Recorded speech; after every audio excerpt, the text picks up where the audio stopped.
What was the price of a gram of cocaine in 1981? For Paul Di'Anno, it was hundreds of millions of dollars and a place in the pantheon of legends.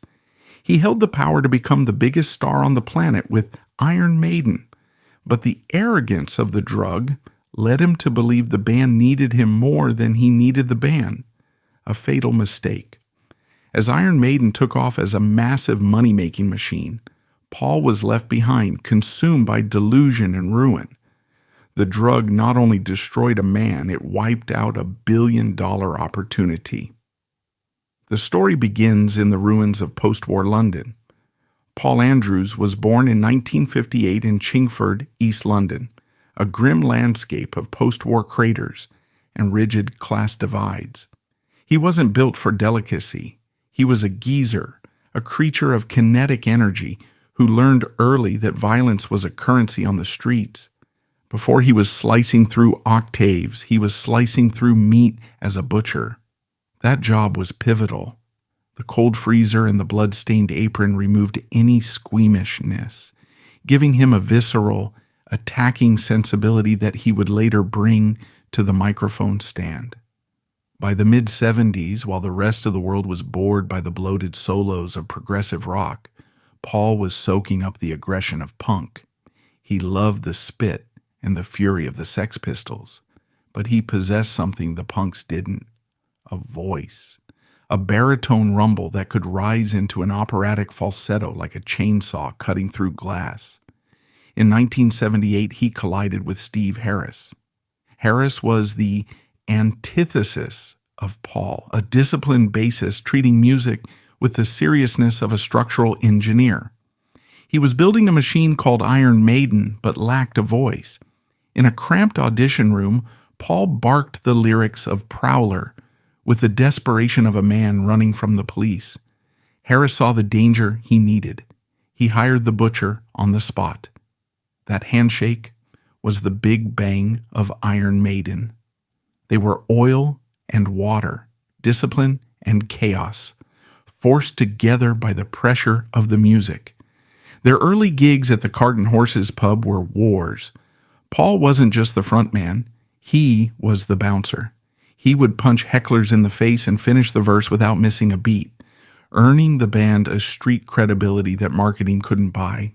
But as they spearheaded the new wave of British heavy metal and signed with EMI, the pressure shifted from the stage to the schedule. Steve Harris thrived on the corporate roadmap. Paul Di'Anno suffocated under it. To cope with the feeling of being an animal trained for a circus act, Paul turned to the toolkit of the East End. He drank, but when the alcohol wasn't enough to match the frantic tempo, he opened the door to the substances that would cost him everything: speed and cocaine. At first, the drugs seemed like a solution. They gave him the energy to perform night after night. They made him feel invincible. They numbed the nagging doubt in the back of his mind that said he didn't belong in this world of contracts and lawyers. Cocaine became his fuel. It made him talk faster, move faster, and sing with more manic intensity. But it also fed his ego. It made him volatile. In the studio recording their self-titled debut album Iron Maiden in early 1980, the cracks began to show. Paul was brilliant when he was on. The raw, guttural scream on the track Iron Maiden, the haunting sorrow in Remember Tomorrow, the street-smart swagger of Running Free, these were performances of a lifetime. He was capturing the sound of urban alienation perfectly. But when the red light wasn't on, he was difficult. He was moody. He would disappear. Steve Harris watched this with a growing sense of unease. He was the captain of the ship, and he realized his engine was overheating. He tried to talk to Paul. He tried to instill the values of discipline. "We have a shot at the big time," he would say. "Don't blow it." Paul would nod, chop another line, and laugh. He didn't believe it. Deep down, the butcher from Chingford didn't believe he was allowed to be a star. He suffered from a profound imposter syndrome. He expected it all to end tomorrow, So he decided to consume everything today. He viewed Steve's ambition with suspicion. To Paul, Iron Maiden was becoming a job, and he hated jobs. The release of the debut album in April 1980 changed everything. It crashed into the UK charts at number 4. It was unheard of for a heavy metal band with zero radio play. They were invited to Top of the Pops. But there was a problem. Top of the Pops had a strict policy. Bands had to mime. They didn't allow live performance. Iron Maiden, led by the stubborn principles of Harris and the belligerence of Anno, refused. They told the biggest TV show in the country that they would only play if they could play live. It was an arrogant gamble. The producers blinked. Iron Maiden became the first band since The Who to play live on the show. When Paul Di'Anno stepped onto that stage, broadcast into millions of living rooms across Britain, he looked like a predator. He grabbed the microphone stand. He stared down the camera lens with eyes that were wide, dilated, and terrifying. He screamed the opening lines of Running Free. "I'm running free. Yeah, I'm running free." It was a declaration of war. A generation of teenagers sat up and took notice. This wasn't the safe theatrical rock of the past. This was real. This was ugly. This was theirs. Paul Di'Anno had arrived. He held the winning lottery ticket in his hand. The numbers had been called. The money was waiting. But in his pocket, hidden from the cameras, was a bag of white powder. And in his heart, there was a growing, gnawing desire to burn the whole thing down. He didn't know it yet, but he had already lit the match. The flame was small, just a flicker, but it was catching. The combustion of Paul Di'Anno had begun. By 1981, the chaos of East London collided with the rigid demands of the global music industry. Paul Di'Anno was no longer just fighting for his place in a pub. He was about to be strapped into a machine that was moving faster than his demons could run. The year 1981 began with the velocity of a bullet train. Iron Maiden was no longer a local curiosity from the East End. They were a global export. The debut album had kicked open the door, but the sophomore album, Killers, was designed to tear the building down. On paper, this should have been the moment Paul Di'Anno cemented his status as a legitimate icon. He was 22 years old. He was the voice of the heaviest band in Britain. He had money in his pocket and the world at his feet. But inside the tour bus, the air was toxic. Success acts as a magnifying glass. It takes small cracks in a personality and widens them into chasms. For Steve Harris, success was validation. It proved his rigid discipline worked. For Paul Di'Anno, success was a cage. He looked at the schedule, months of touring, endless interviews, the constant demand to be on, and he panicked. He didn't want to be a polished professional. He wanted to be a geezer. He wanted the freedom of the streets, not the itinerary of a corporation. To cope with this claustrophobia, Paul made a fatal error. He tried to medicate his way through the schedule. The drug consumption shifted from recreational to industrial. Cocaine became his breakfast, lunch, and dinner. This was not the glamour of Hollywood parties. This was a grim, solitary consumption in the back of a bus or a hotel room. He admitted later that he was high 24 hours a day. He stopped eating. He stopped sleeping. He existed on a diet of vodka and white powder. Physiologically, this is a death sentence for a singer. The vocal cords are delicate mucous membranes. They require hydration and rest. Cocaine is a vasoconstrictor. It dries out the tissue. Alcohol dehydrates the body. Vomiting, a frequent side effect of his binges, bathes the cords in stomach acid. Paul was systematically dipping his instrument in acid every single day. The recording sessions for Killers disguised the rot.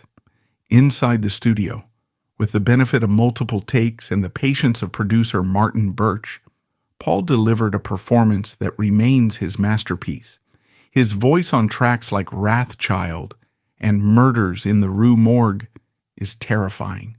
It is thicker, deeper, and more aggressive than on the debut.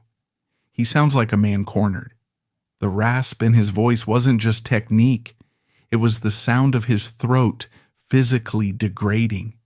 He was literally shredding his vocal cords to get the sound, bleeding for the tape.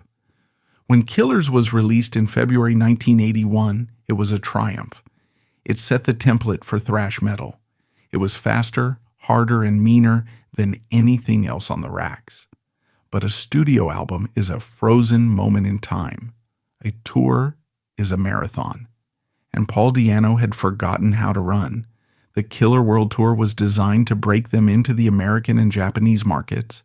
It was a grueling test of endurance. Steve Harris, Dave Murray, and the rest of the band rose to the challenge. They treated the gigs like athletic events. They were precise. They were energetic. Paul, however, was disintegrating. The friction between Paul and Steve Harris became the defining narrative of the tour. Steve Harris is a man of absolute focus. He does not drink to excess. He does not do drugs. He plays football. He runs. To him, the band was a mission. He looked at Paul and saw a liability. He saw a man who was jeopardizing the livelihood of everyone else in the organization. The arguments were constant. Paul felt controlled. He felt that Steve was a dictator who wouldn't let him breathe. It was like being in the army, Paul would later say. He rebelled in the only way he knew how, by getting more wasted. It was a suicidal form of protest. You want me to be a soldier? Watch me be a casualty. The breaking point arrived in Europe. The band was playing bigger venues, but Paul's voice was becoming unreliable. He would hit the stage and the power wouldn't be there. The high notes in Phantom of the Opera were missing. He would run out of breath. To cover the gaps, he would scream or hold the microphone out to the audience. But the audience wasn't stupid. They knew when they were being shortchanged. And more importantly, Steve Harris knew. Harris would stand on stage thumping his bass, watching his singer struggle to remember the lyrics to songs they had played 100 times. The look on Harris's face wasn't anger anymore, it was calculation. He was doing the math. The crisis deepened during the German leg of the tour. Paul's voice simply shut down. It wasn't just a sore throat. It was a physical collapse. He couldn't sing. The band had to cancel shows. In the music industry, canceling shows is the cardinal sin. It costs promoters money. It angers fans. It makes insurers nervous. Iron Maiden, the machine built on reliability, was suddenly unreliable. Paul's explanation was always physical. My throat hurts. I have a cold. But everyone knew the truth. The throat hurt because he had spent the previous night inhaling half of Colombia. The cold was a symptom of an immune system destroyed by malnutrition and substance abuse. The tension moved from the dressing room to the boardroom. Rod Smallwood, the band's formidable manager, a man as ruthless and ambitious as Harris, saw the trajectory. He saw a band that was ready to explode in America, the biggest market in the world. But he knew they couldn't conquer America with a singer who might die or get arrested before the first show. The decision was made quietly, coldly, and without Paul's knowledge. They didn't stage an intervention. They didn't send him to rehab. In 1981, rehab was for movie stars, not metal singers from East London. In the working-class logic of Iron Maiden, if a part is broken, you replace it. While Paul was stumbling through the final dates, convinced he was irreplaceable because he was the face of the band, Rod Smallwood and Steve Harris were already shopping for a new model. They didn't have to look far. The band Samson was playing the same circuit. Their singer was a man named Bruce Dickinson. The contrast between Paul Di'Anno and Bruce Dickinson was almost comical in its extremity. Paul was a street thug, a rough diamond, a man who sang from the gut. Bruce was a public schoolboy in the British sense of elite private education. He was an intellectual, he was a fencer, he had a history degree, and he possessed a voice that defied physics. It was an air raid siren, clean, operatic, and capable of holding a note for 30 seconds while running up a ramp. Iron Maiden approached Bruce secretly. They invited him to an audition. Bruce, confident to the point of arrogance, told them, "I know I'm the best. If I join, things are going to change." Steve Harris didn't mind the arrogance. He needed the reliability. Bruce sang. The chemistry was instantaneous. It wasn't the raw punk energy of Paul. It was something grander. It was theatrical. It was epic. Meanwhile, Paul was still in the band, unaware that his execution warrant had already been signed. The end came in September 1981. The band had returned from a tour. Paul was exhausted, sick, and looking forward to a break. He thought he had time to recover. He thought the band would wait for him. He believed that his contribution to the first 2 albums bought him loyalty. He forgot the first rule of the music business. You are only as good as your last gig. He was summoned to a meeting with Rod Smallwood. It wasn't a debate. It wasn't a negotiation. It was a dismissal. "You're out, Paul." The words hit him like a physical blow, yet simultaneously they felt inevitable. There was no shouting match. Paul didn't beg. His pride, the armor he had worn since the schoolyards of Chingford, wouldn't allow him to show weakness. He nodded. He accepted the terms. He took the buyout money, a sum that seemed large at the time, but would prove to be a pittance compared to the millions the band would earn in the coming years.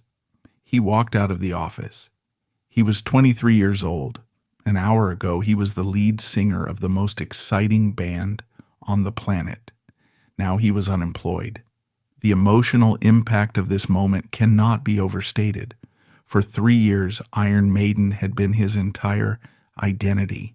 He had starved for it. He had bled for it. He had fought skinheads for it. Now the machine he helped build was ejecting him because he couldn't keep up with its gears. He watched from the sidelines as the news broke. The press release was polite but vague. Musical differences, health issues, the standard euphemisms for drug addict. Then came the replacement, the announcement of Bruce Dickinson. The fans were skeptical at first. They loved Paul. They loved the roughness. But then Iron Maiden released The Number of the Beast. Paul heard it. He heard Bruce singing the title track. He heard the power, the range, the sheer professional dominance of the performance. It must have felt like a knife twisting in his gut. The songs were written by Steve Harris, songs that Paul might have sung, but they were elevated to a level Paul could never have reached. With Bruce, Iron Maiden ceased to be a punk metal hybrid. They became a heavy metal opera. They conquered America instantly. They sold out Madison Square Garden. They bought the lights, the stages, the monsters. Paul Di'Anno was left in London. The phone stopped ringing. The entourage vanished. The drugs, however, remained. The period immediately following his firing was a dark, confused blur. He tried to convince himself he was better off. He told the press he quit because Iron Maiden was becoming too pop, too commercial. "I don't want to be a rock star," he sneered. "I want to be real." It was a lie he told to protect his shattered ego. He desperately wanted to be a rock star. He just didn't have the discipline to maintain the position. He formed a new band, Di'Anno. He tried to make it sound different, incorporating keyboards and more American rock influences. He toured the U.S. He played decent venues, but the shadow was always there. At every show, the fans in the front row weren't wearing Di'Anno shirts. They were wearing Iron Maiden shirts. They shouted requests for Running Free and Phantom of the Opera. He was competing with a ghost, and the ghost was winning. Paul's reaction to this professional eclipse was to dive deeper into the lifestyle that had destroyed him. He moved to Los Angeles for a time. He embraced the Sunset Strip scene, but he wasn't a glam rocker. He was an East End butcher. He didn't fit in with the hairspray crowd. He became aggressive. The drugs made him paranoid. He bought guns. The mid-'80s saw a rapid decline in his fortunes. While Iron Maiden was flying around the world on the World Slavery Tour, playing to 300,000 people at Rock in Rio, Paul was playing clubs in the American Midwest to 300 people. The disparity was cruel. He formed another band, Battle Zone. It was heavier, a return to his roots. The music was good, aggressive metal, but the industry had moved on. Metallica and Slayer were redefining heavy. Iron Maiden was redefining melodic. Paul was stuck in the middle, a man out of time. His personal life began to mirror his professional chaos. Marriages happened and dissolved with alarming speed. Children were born into unstable homes. He was a man running away from himself, moving from country to country, band to band, hoping to find the magic spark he had in 1980. But magic doesn't strike twice in the same spot. By the late 1980s, the money from the buyout was gone. The royalties from the first two Iron Maiden albums were significant, but Paul had signed away many of his rights in bad deals, or simply spent the checks before they cleared. He was living gig to gig.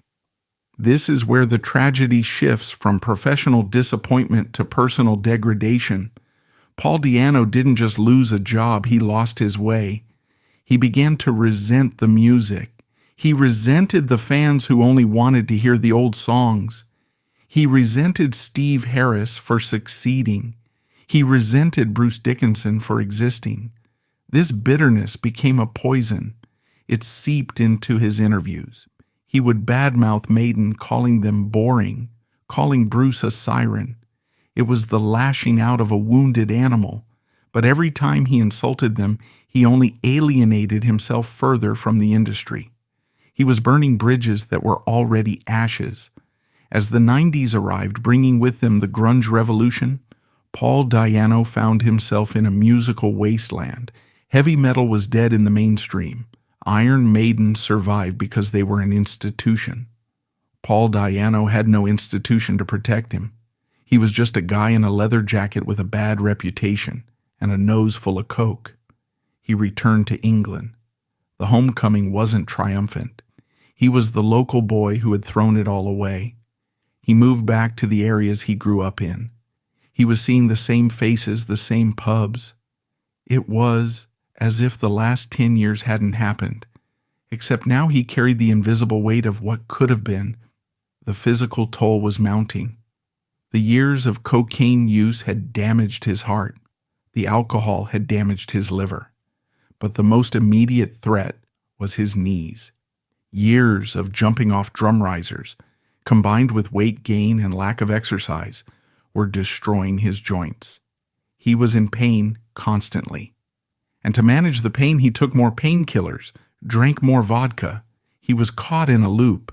He needed to tour to make money. To tour, he needed to perform. To perform, he needed to mask the pain. To mask the pain, he used substances.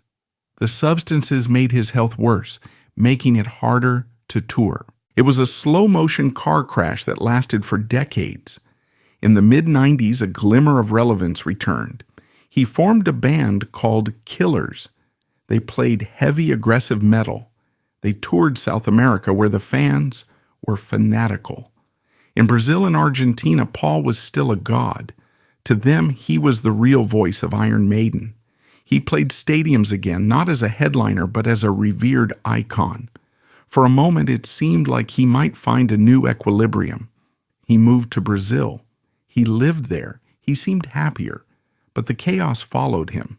There were rumors of drug arrests, of violence, of domestic disputes. The pattern was unbreakable. Wherever Paul went, trouble was his luggage. Back in the UK, the legal system finally caught up with him. He wasn't arrested for smashing a hotel room or biting a bat. He was arrested for something far more mundane and humiliating: benefit fraud. This incident, occurring years later, would serve as the ultimate marker of how far the star had fallen. But the roots of that desperation were planted here in the years after the firing. The refusal to adapt, the refusal to grow up, the refusal to accept that the lottery ticket was burnt. As the millennium turned, Paul Di'Anno was still running free, but he was running in circles and the demons were closing in. The butcher was about to become the butchered. If the 1980s were a blur of wasted potential and the 1990s were a desperate scramble for relevance, the new century would bring a cold, hard sobriety. The adrenaline of the firing had long since faded, leaving behind only the consequences. The outlaw lifestyle that had once seemed romantic was about to collide with the mundane and brutal realities of the law and biology. The butcher was done running. Now, he had to pay the bill. The turn of the millennium brought with it a cruel twist of fate for Paul Di'Anno. In 1999, the music world was buzzing with one of the most significant news stories in heavy metal history. Bruce Dickinson and guitarist Adrian Smith were returning to Iron Maiden. The classic lineup was reforming. The brave new world era was beginning. For the fans, it was a dream come true. For Paul Di'Anno, it was the slamming of a final door. As long as Blaze Bayley, the singer who replaced Bruce in the 90s, had been fronting the band, Paul could argue that the real Maiden died when he left.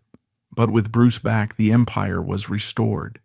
They were selling out stadiums again. They were headlining Rock in Rio to 250,000 people. The machine was bigger, faster, and richer than ever before. And Paul was in Salisbury, Wiltshire, figuring out how to pay the rent. The contrast between the two camps ceased to be a rivalry and became a sociological study in divergence. Iron Maiden had become a meritocracy of discipline. They were athletes of the road. Paul Di'Anno had become a cautionary tale of entropy. He was the chaos theory in human form. By the mid-2000s, the physical toll of Paul's lifestyle began to manifest in ways that could no longer be ignored or medicated away. He was a big man, and he had spent decades abusing his body with cocaine, alcohol, and the sheer physical trauma of performing. But the specific point of failure was his knees. The human knee is a complex hinge, designed to bear weight and facilitate movement. It is not designed to support a man jumping off 6-foot drum risers every night for 30 years, especially when that man is overweight and chemically compromised. Paul's knees began to disintegrate. The cartilage wore away, leaving bone grinding against bone. Every step was agony. Every time he walked on stage, it was an act of torture, but he couldn't stop. This is the trap of the working-class musician. Unlike Steve Harris, who could afford to take years off if he chose, Paul lived gig to gig. If he didn't play, he didn't eat. So he took painkillers. He drank more vodka to numb the joints. He limped onto stages in clubs in Italy, Poland, and Brazil, hiding the grimace behind the microphone. It was this desperation to keep the cash flowing that led to the most humiliating chapter of his life, the benefit fraud scandal of 2011. In the United Kingdom, the social safety net is designed to protect the vulnerable. Paul Di'Anno, claiming severe disability, applied for benefits. He told the Department for Work and Pensions, DWP, that he was suffering from severe sciatica and back pain. He claimed he could barely walk. He claimed he could not work. Based on these declarations, the state provided him with income support, housing benefit, and council tax support. Between 2002 and 2008, he received over £45,000 in taxpayer money. It was a lie. Or, To be more precise, it was a half-truth distorted by greed and necessity. Yes, he was in pain. Yes, his back and knees were destroyed, but he was not invalid. He was touring. The investigation that brought him down was almost farce-like in its modernity. The DWP investigators didn't need to stake out his house with binoculars. They just went to YouTube. There, in high definition, was the man who claimed he couldn't walk, bounding around stages across the world. They watched videos of him jumping off drum risers in 2006, the very years he was cashing government checks for incapacity. They saw him engaging with crowds, running from one side of the stage to the other. The digital footprint of his career became the evidence for his prosecution. The irony was blistering. Paul Di'Anno was effectively prosecuted for being a good performer. If he had stood still on stage, if he had looked as much in pain as he actually was, he might have gotten away with it. But his pride, his need to be the beast on stage to show the audience he still had it, provided the prosecutors with a slam-dunk case. In March 2011, Paul Di'Anno stood in the dock at Salisbury Crown Court. He wasn't wearing leather. He was wearing a suit that looked uncomfortable on his broad frame. He pleaded guilty to 8 counts of benefit fraud. The judge, Jane Miller QC, did not care about Phantom of the Opera. She did not care about his contribution to the new wave of British heavy metal. She saw a man who had stolen from the public purse. She described his actions as fueled by greed. She sentenced him to 9 months in prison. Paul Di'Anno was led away to the cells not for destroying a hotel room, but for lying about his taxes. This was not the rebellious incarceration of a rock star smashing up a hotel room or fighting the establishment. This was a sad middle-aged man going to jail for lying about his back pain to get free money. It stripped away the last vestiges of the outlaw mystique. Keith Richards went to prison for heroin. Paul Di'Anno went to prison for council tax fraud. The banal reality of poverty had crushed the fantasy of the rock star.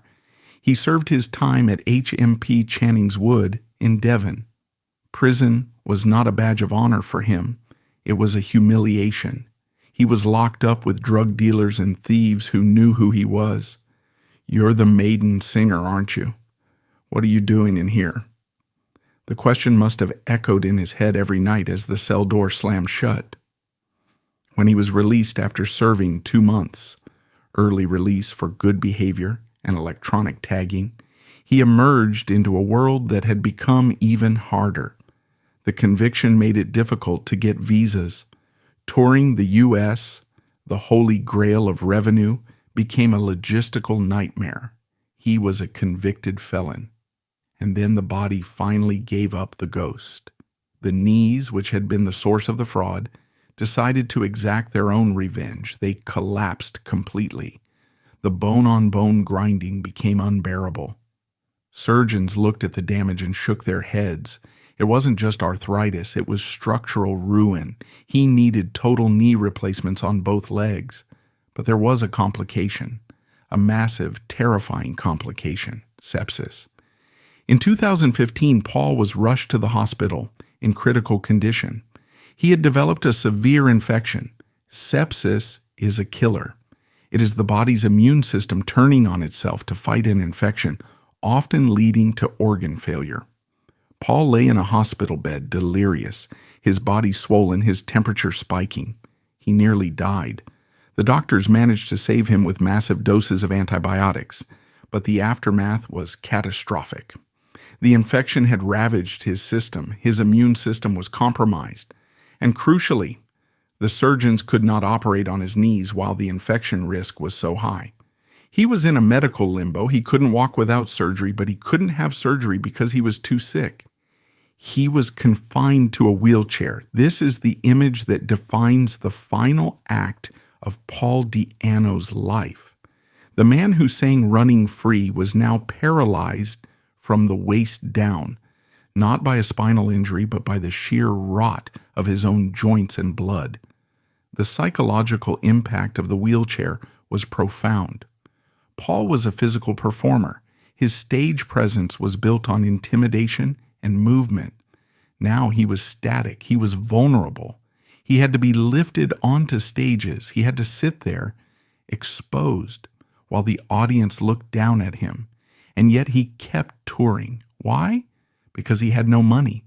The benefit fraud case had drained him. He had no pension. Iron Maiden royalties were a trickle compared to his medical bills. He had to work. Meanwhile, in the parallel universe of Iron Maiden, Bruce Dickinson was flying Ed Force One. The comparison is unavoidable and cruel. In 2016, Iron Maiden launched the Book of Souls World Tour. They leased a Boeing 747-400 jumbo jet. Bruce Dickinson, a qualified commercial pilot, flew the plane himself. They traveled to 35 countries, playing to millions.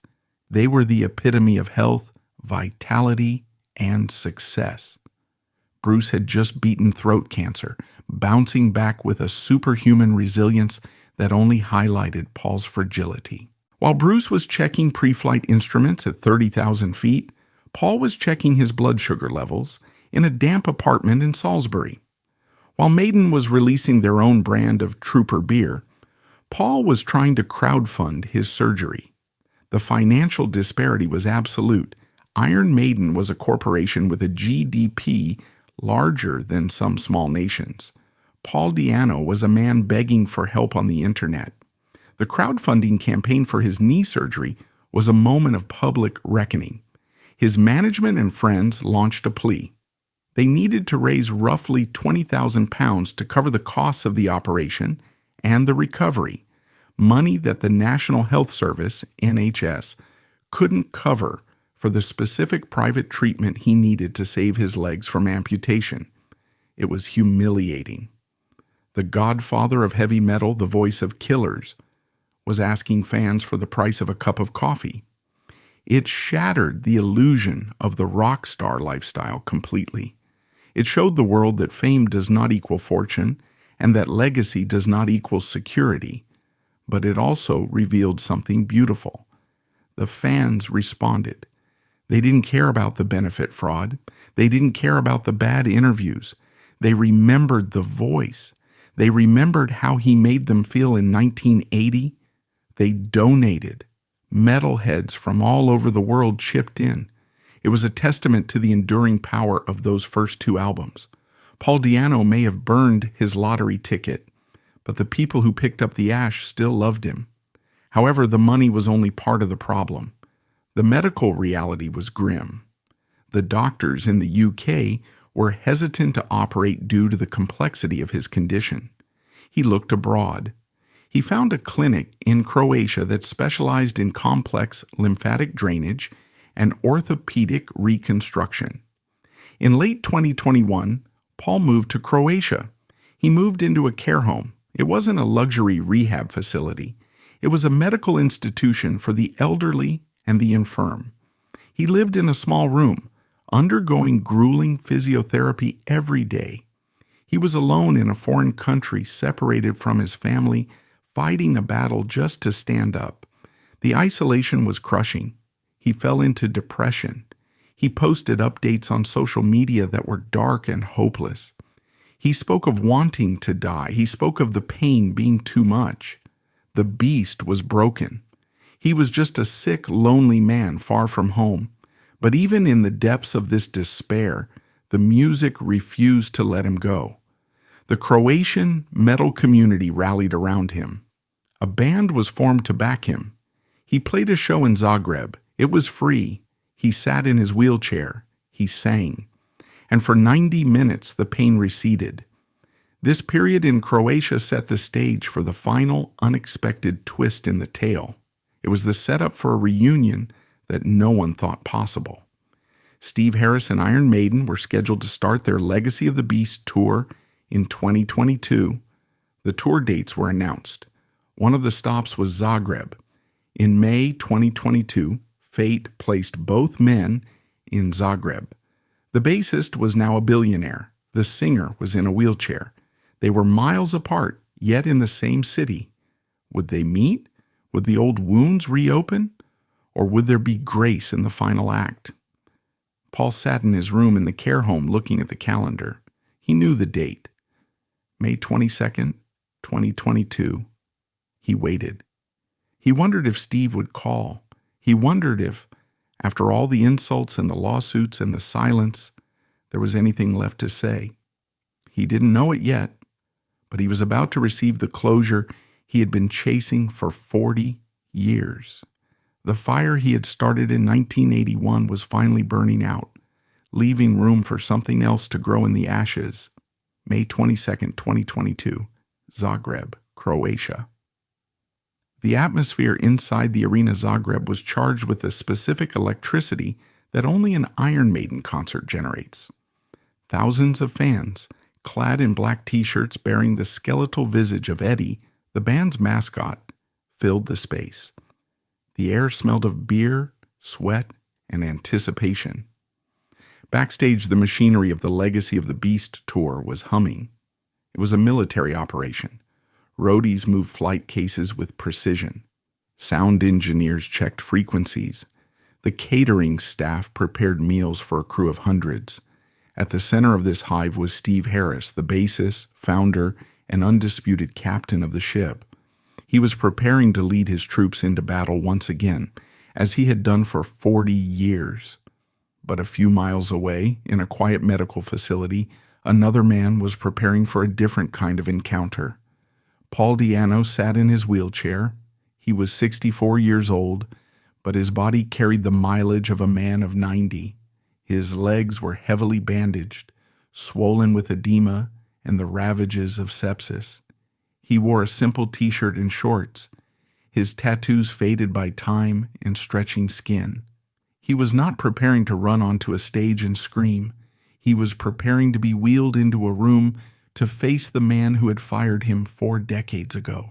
The logistics of the meeting had been arranged by Castro Pergioni, the manager of the Cart and Horses pub in London, the birthplace of Iron Maiden, who had become Paul's caretaker and champion in these final years.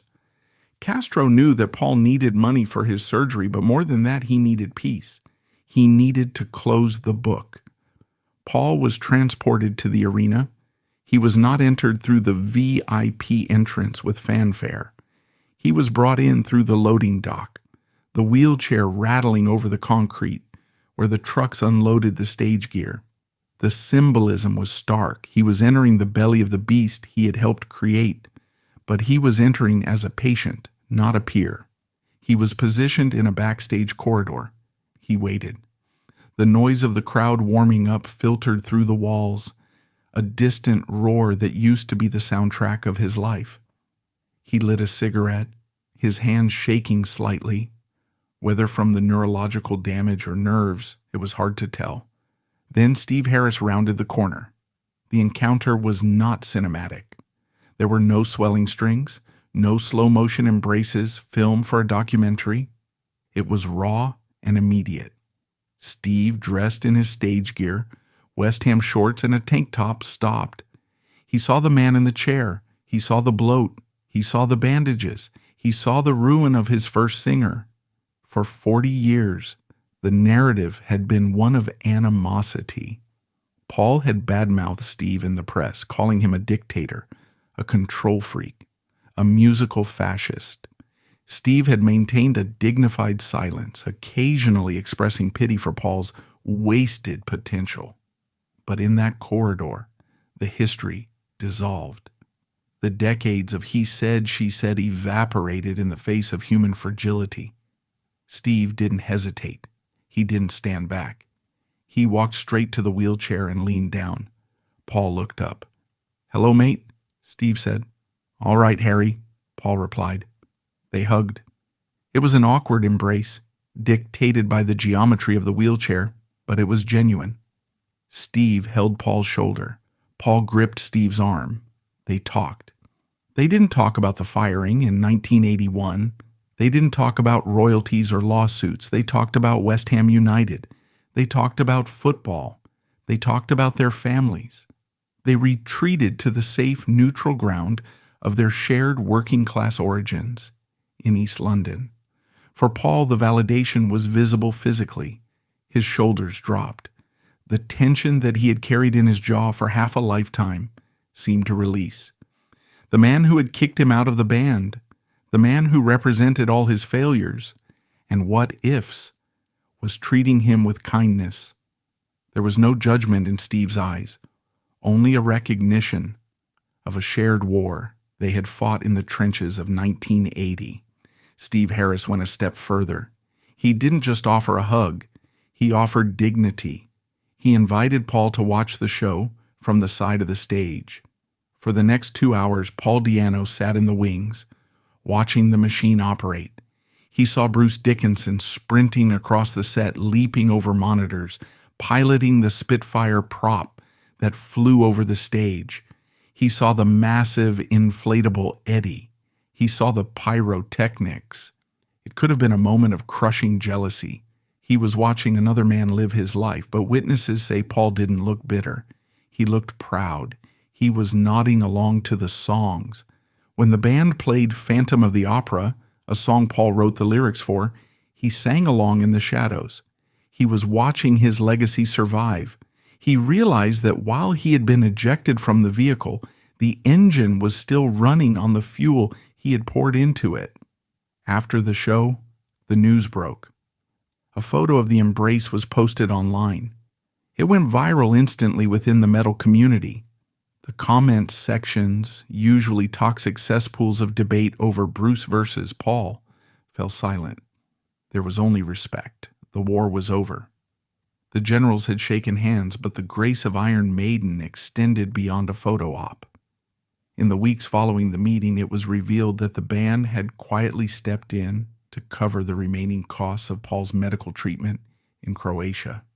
They didn't issue a press release about it. They didn't use it for PR. They just wrote the check. Steve Harris paid for the surgery of the man who had spent 30 years insulting him. It was a quiet act of brotherhood that spoke louder than any guitar solo. However, a reunion is not a cure. Despite a complex surgery in Croatia that replaced bone with metal, the pain remained absolute. Yet, Paul refused to fade away. From late 2022 through 2023, he embarked on a final tour, a death march of defiance. He was lifted into vans and carried up narrow staircases by roadies, a broken man physically, but a titan the moment the spotlight hit. He wasn't touring for wealth anymore. He was touring to prove he was still alive. Why did he do it? The money was part of it. The medical bills were a bottomless pit. But it was more than commerce. It was existence. Paul Di'Anno ceased to exist when the house lights were on.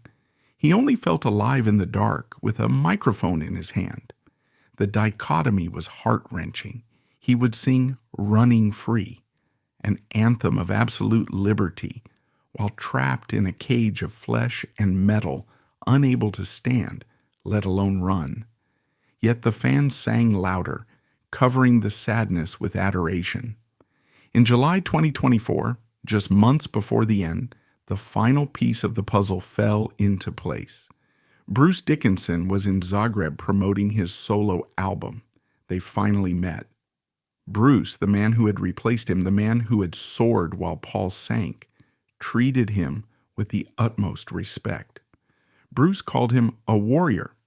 He acknowledged that without Paul's voice on those first 2 albums, there would be no Iron Maiden for him to join.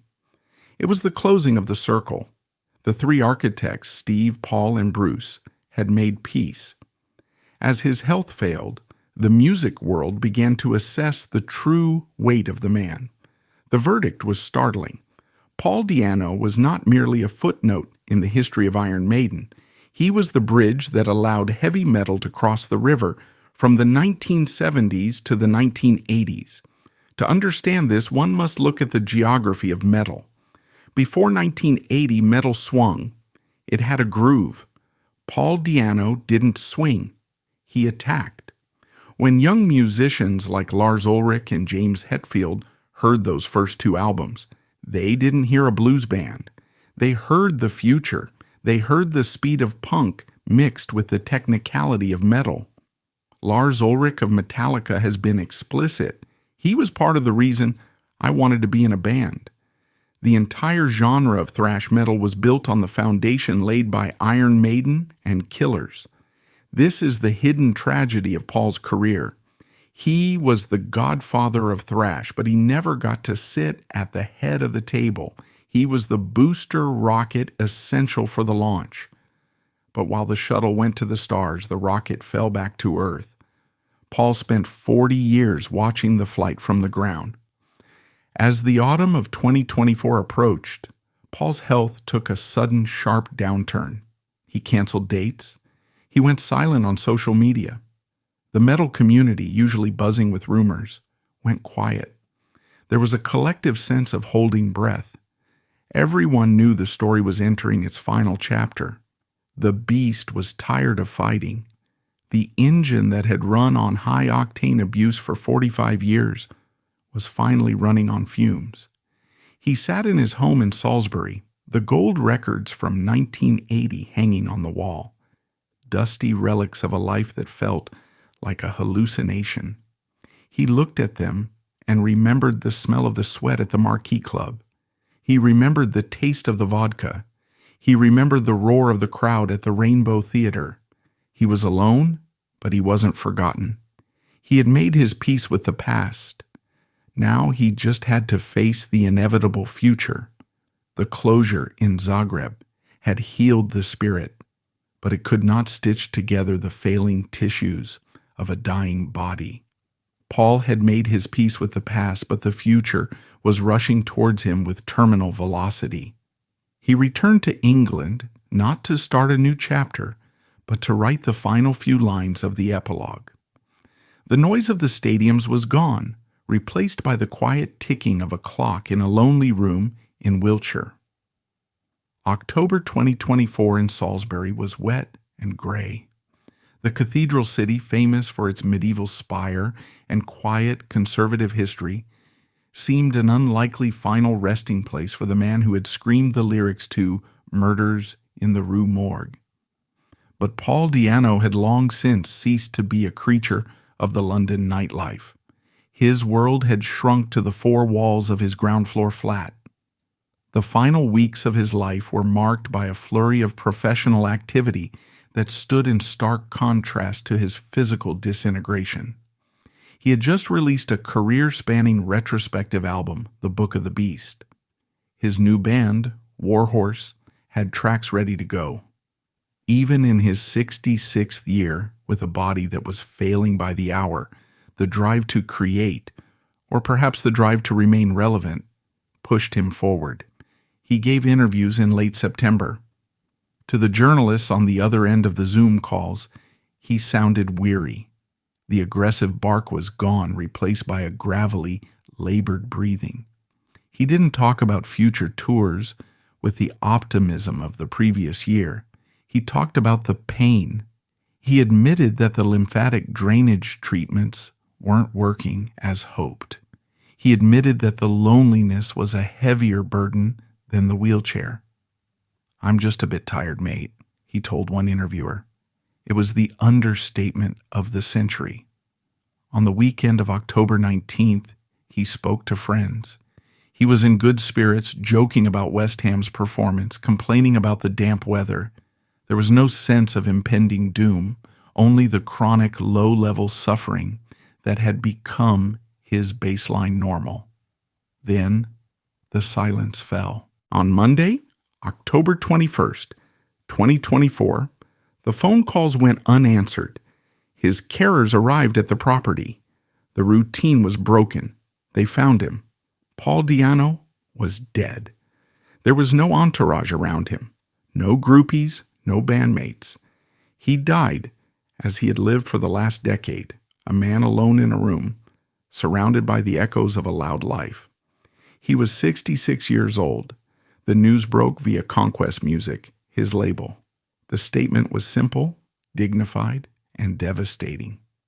On behalf of his family, Conquest Music are sad to confirm the death of Paul Andrews, professionally known as Paul Anno. The shock wave was instantaneous. In the digital age, bad news travels at the speed of light. Within minutes, the metal community was in mourning. But amidst the tributes and the reposting of old running-free videos, a question lingered. What killed the beast? He had been sick for years, knees, sepsis, depression, but he had always seemed indestructible, a cockroach surviving the nuclear blast. Days later, the results of the autopsy were released to the family and then to the public. The cause of death was not a drug overdose. It was not liver failure from the vodka. It was not suicide. It was hemopericardium. The medical terminology is cold, but the reality it describes is violent and profoundly symbolic. Hemopericardium is a condition where the pericardium, the tough double-layered sac that surrounds the heart, fills with blood. This sac is designed to lubricate the heart and keep it in place. It is not designed to hold fluid. When blood fills this space, it exerts pressure on the heart muscle. It squeezes the heart. The heart cannot expand to fill with blood, and therefore it cannot pump. It is a cardiac tamponade. The heart is strangled by its own life force. In Paul's case, this was caused by a tear in the aorta or the heart muscle itself. The main artery, weakened by years of high blood pressure, a common legacy of cocaine use and stress, had likely dissected. The blood burst through the wall and filled the sac. It wasn't the liver or the lungs that failed, the typical organs of abuse. It was the heart. The engine simply tore itself apart. Paul Anno died because his heart broke, physically, structurally, and catastrophically. It was a quick death. A tear of that magnitude leads to unconsciousness in seconds and death in minutes. He likely didn't suffer. One moment he was there, the next the lights went out. The heart that had pumped the adrenaline for Phantom of the Opera, the heart that had survived the drugs, the firing, the poverty, and the prison, finally surrendered to the physics of pressure. The reaction from the Iron Maiden camp was immediate, and for the first time in history, it was completely unified. Steve Harris posted a tribute that stripped away the last remnants of the dictator persona. "It's just so sad he's gone," Harris wrote. "I was in touch with him only recently as we texted each other about West Ham and their ups and downs. At least he was still gigging until recently. It was something that kept him going. To be out there whenever he could. He will be missed by us all. Rest in peace, mate." There was no corporate polish in those words. It was one East End boy saying goodbye to another. The mention of the text messages revealed a private reconciliation that the public hadn't seen. They were just two old men talking about football. Bruce Dickinson, performing a solo show in Minneapolis, the night the news broke, stopped the concert. He didn't have to. He could have ignored it. He could have played the show and put out a press release later. But Bruce understood the lineage. He stood on stage, silenced the crowd, and spoke. Paul was instrumental in the first two albums, groundbreaking with Iron Maiden and Killers, an amazing voice devoted to rock and roll up to the last minute of his life. Then Bruce did something that acknowledged the hierarchy of history. He asked the crowd to close their eyes and say, "Paul, if you're listening, this is a huge message from Minneapolis to wherever you are, upstairs or downstairs. Minneapolis, scream for me." The crowd roared. It was a roar for the man who wasn't there. It was Bruce Dickinson, the man who won the war, saluting the soldier who died in the first battle. But beyond the tributes of the millionaires, the real grief was found in the dive bars and the small clubs. In Brazil, Argentina, Poland, and Italy, the places where Paul had toured in his wheelchair, the fans were devastated. They didn't see him as a washed-up has-been. They saw him as a martyr. They saw a man who had literally given his legs for the music. They posted photos of him, not the airbrushed promo shots from 1980, but the brutal, unfiltered photos from 2023. Paul in the wheelchair, sweating, face swollen, fist in the air. These images, once sources of mockery for the cruel, became icons of resilience. They showed a man who refused to quit. The funeral arrangements were kept private, a final attempt to reclaim some dignity for a life lived entirely in the public eye. There was no televised procession.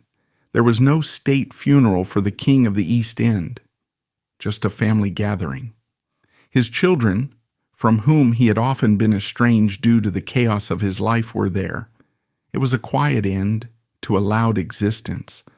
While the streaming numbers spiked and the world briefly debated the fairness of music royalties, none of it mattered in a quiet flat in Salisbury.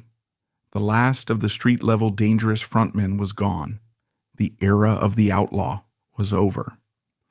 As November 2024 rolled in, the tributes began to fade.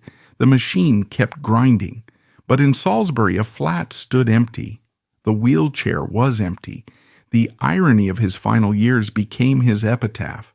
He spent 40 years running away from Iron Maiden, only to be embraced by it in his final moments.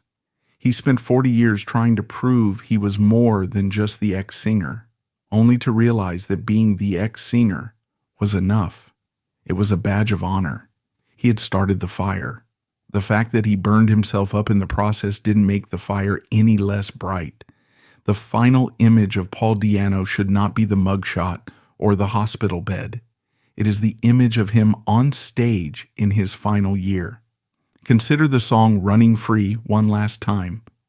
When the chorus hit, when the drums kicked in, Paul closed his eyes. He threw his head back. He opened his mouth and that sound came out, that rasp, that gravel, that defiance. In those 4 minutes, the wheelchair disappeared. The pain disappeared. The regret disappeared. The years melted away, and he was back at the Cart and Horses pub in 1979, sweating, fighting, and screaming at the world. Paul Di'Anno held the winning ticket and watched it burn. It didn't bring him wealth, and it certainly didn't bring him peace, but it ensured one thing. 40 years later, we are still listening. And in the end, 40 years after he was fired, 40 years after he was written off, 40 years after he fell from the sky, we are still listening. The beast is dead. Long live the beast.